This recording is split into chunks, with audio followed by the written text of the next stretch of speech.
Okey, kelas hari ini cikgu nak sambung pembuatan keputusan jangka panjang belanjawan modal, iaitu kita beli aset ataupun buat pelaburan. Ia ni jangka panjang. Jadi hari itu cikgu sudah ajar tentang tempoh bayar balik, kaedah yang pertama. Hari ini cikgu nak ajar kaedah yang kedua, kaedah nilai kini bersih. Okey.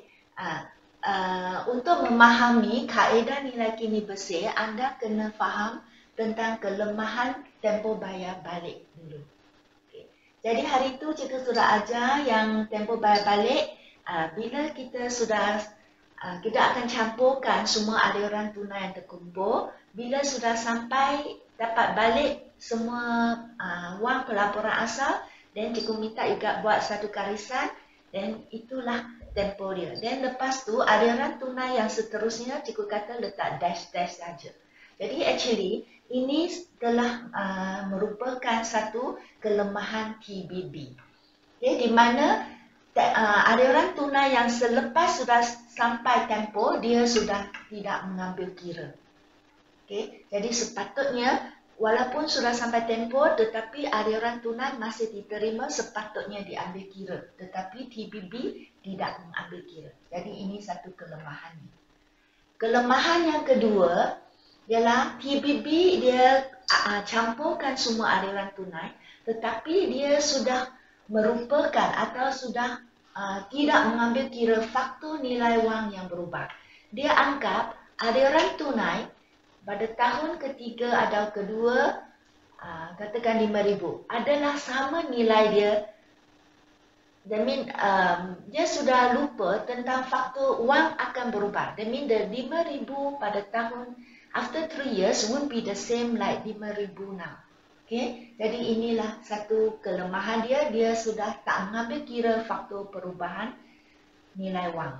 Okay? That mean the value money will drop in future. Okay, ini satu kelemahan.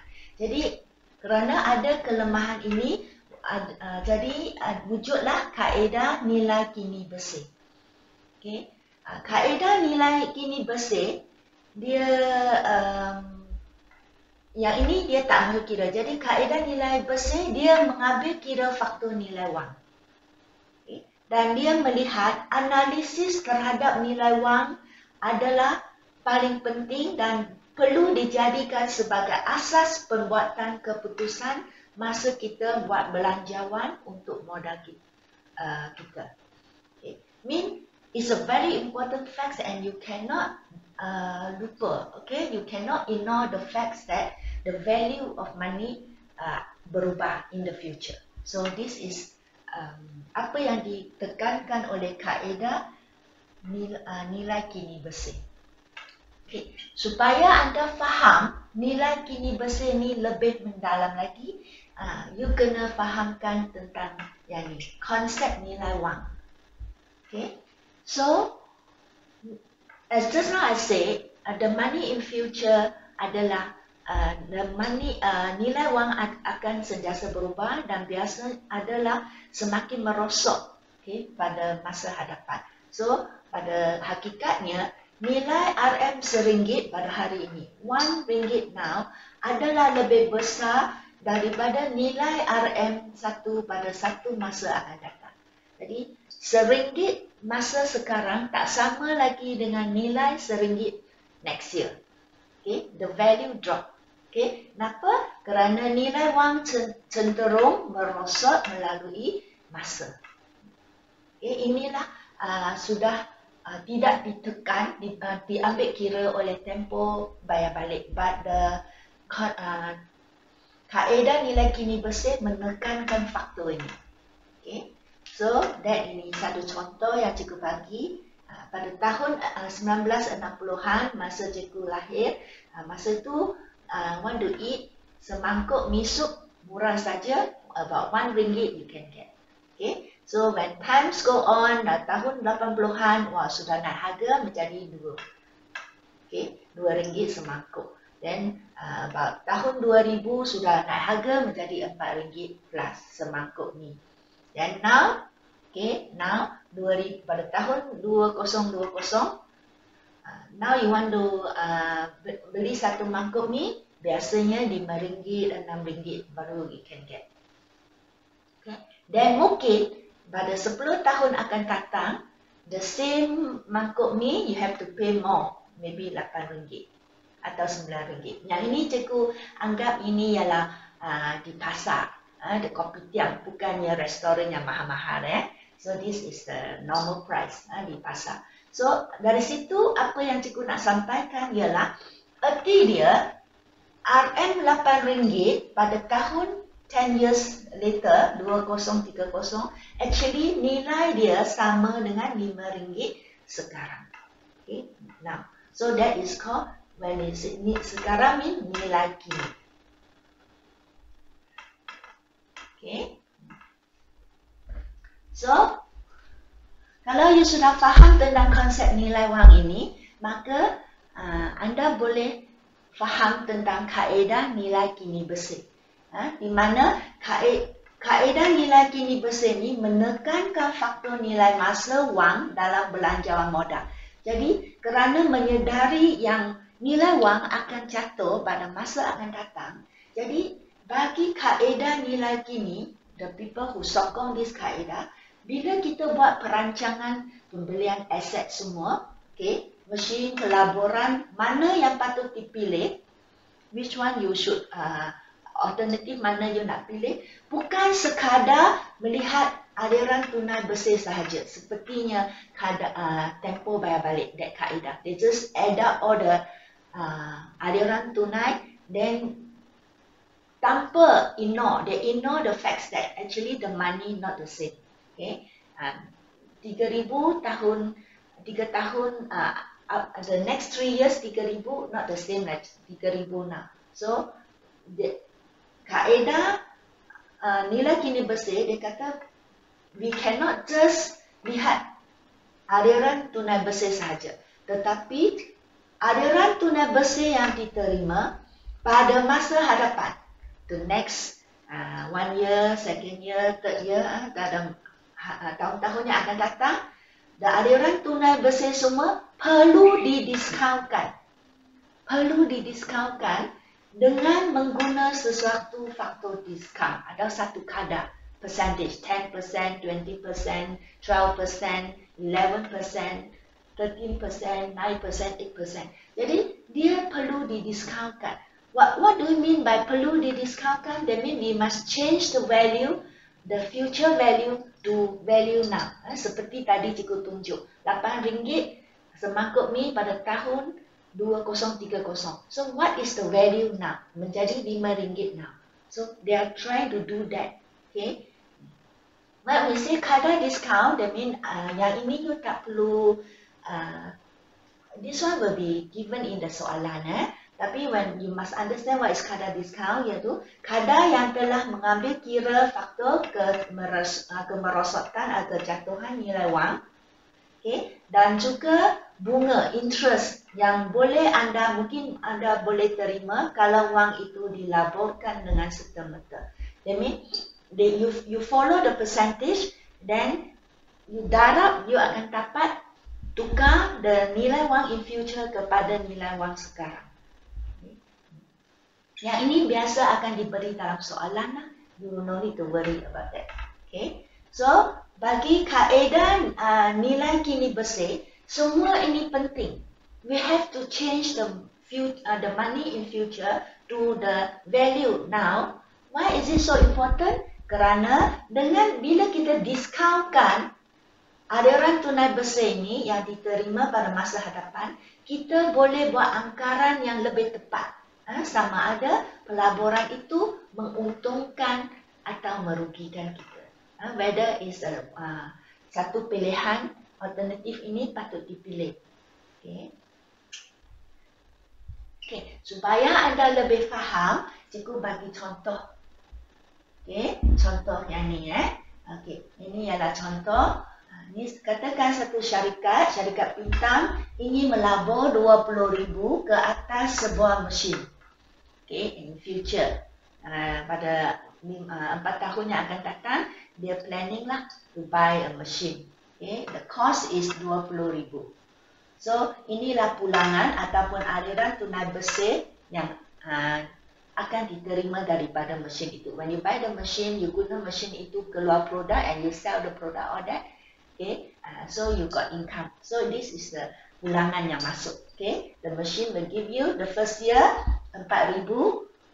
Okay, tahun kedua 5,000, ketiga 7,000 dan tahun keempat 9,000. That is the pulangan yang you will get from the machine. So kalau kita guna kaedah KBB, dia campurkan all this. Bila sudah, let's say the third year sudah dapat get back the 20,000, oh okay, tempoh bayar balik tahun ketiga. That's it for kaedah tempoh bayar balik. Tetapi as I said, untuk kaedah NKB, dia tak buat macam tu. Dia mengambil kira faktor nilai wang. So 4,000 next year won't be the same like 4,000 now. 5,000 tahun kedua, the year after next, tak sama dengan 5,000 now. So dia cuba tukar aliran tunai bersih ini kepada nilai kini. Okay, so kita tengok macam mana Okay, yang inilah contoh jawapan di mana dia pentingkan, dia menekankan kita perlu discountkan. Okay, when you say discountkan, then you change the value to nilai kini. Okay, aliran tunai yang diterima. So, tahun 1, first year, aliran tunai diterima ialah 4,000. Okay, faktor discount, katakan di sini ialah 10%. Okay, 10%. Macam mana nak dapatkan faktor diskaun ni, nanti cikgu tunjuk. Cikgu nanti akan tunjuk. So let's say now you just understand the factor discount here is 10%. Okay, dia ada jadualnya, you can follow. So now you just understand the concept first. So tahun 1 you get the income 4,000. Faktor discountnya 0.909. Jadi ini bermaksud dia. Maksud dia, after 1 year, the 1 ringgit now, after 1 year will become no more 1 ringgit, become 0.909. Okay, sudah drop. Okay, sudah drop. Dari RM1 sudah menjadi 0.909 sen. And the money from 1 ringgit drop already after 1 year. Then after second year, dari 0.9 sen sudah drop lagi, the 1 ringgit become 0.8 sen. Okay, that how's the money drop. Tapi money drop itu plus the interest. Okay, tadi yang cikgu sudah explain ini maksud apa Ini faktor discount, maksud dia kejatuhan nilai wang plus the interest yang mungkin terima. So, again, cikgu terangkan. Tahun 1, aliran tunai bersih 4,000. Okay, dia mengambil kira faktor kejatuhan wang. So, erti dia, end of next year, if I change the money 4,000 to become the money now. So, actually, ini darab ini, 1 ringgit now become, by the end of next year, 1 ringgit no more 1 ringgit, it become 0.90 sen. 0.909 sen. So, ini darab ini, you will get 3636. Arti dia, 4,000 end of next year actually equal the sama nilai sekarang is 3636. Okay, now is lebih besar. Okay, money sekarang lebih besar. 3636 now actually same nilai with 4,000 end of next year. Okay, boleh faham? Okay, so tahun kedua kan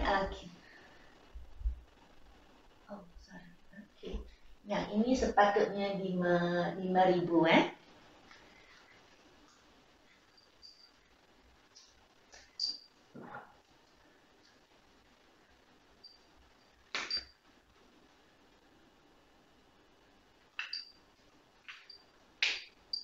Okay, so end of next year, you terima lagi aliran tunai bersih 5,000.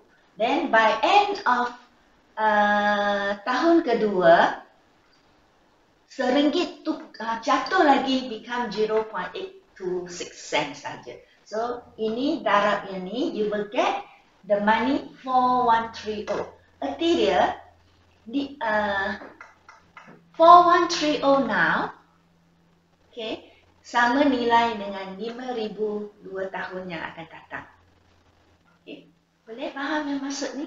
Okay, ya. So seterusnya sama juga dengan tahun ketiga, you will get 7,000 pada tahun ketiga after 3 years. But does it mean betul-betul nilai dia 7,000? Tak ada. Bila kita discountkan nilai ni, darab dengan ni, kejatuhan wang ni, so actually 7,000 3 tahun yang akan datang, the value is the same like 5,257 now. Okay, so sama juga dengan tahun keempat, you will get the aliran tunai bersih 9,000. Tetapi bila kita ambil kira faktor kejatuhan nilai wang dan juga kadar bunga yang akan diterima, darabkan, so actually the 9,000 adalah sama dengan nilai sekarang 6,147. So when you add up the jumlah income that you get, you change the yang ini nampak dia bila you tak discount, you just add up the value, it looks like you untung. Okay, you melabur 20,000 and you get back 25,000 after 4 years, end of 4 years. Okay, nampak you labur 20,000 and end of 4 tahun keempat you sudah dapat 25,000. Nampaknya you macam sudah untung 5,000. But actually tidak. Okay, mengikut kaedah nilai kini bersih, dia mengatakan bila kita tukar dia menjadi nilai kini, the aliran tunai bersih, the wang in future, we change to the nilai wang sekarang, you add up all the 4 years punya income, actually you only get the total 19,19170. Kalau you compare dengan kos pelaburan anda 20,000, okay, actually kita dapat satu kesimpulan, aliran tunai bersih yang you terima so far for 4 tahun ini, pada masa hadapan dalam masa 4 tahun, actually kurang daripada kos pelaburan anda. You melabur 20,000 and yet after 4 years, actually you only get 19,170. So when we compare, ini tolak yang ni, okay, yang ni compare, actually you tak untung, you malah telah rugi sebanyak 830. That is we call nilai kini bersih. Okay, when we compare with the kos pelaburan dengan the nilai kini, we call it nilai kini bersih. So actually you tak untung. Di sini nampak you sudah untung 5,000. Bila we tukar menjadi nilai kini, actually kita sudah rugi. So kaedah nilai kini bersih katakan mesin ini tidak patut dibeli kerana actually dia tidak memberi keuntungan kepada syarikat.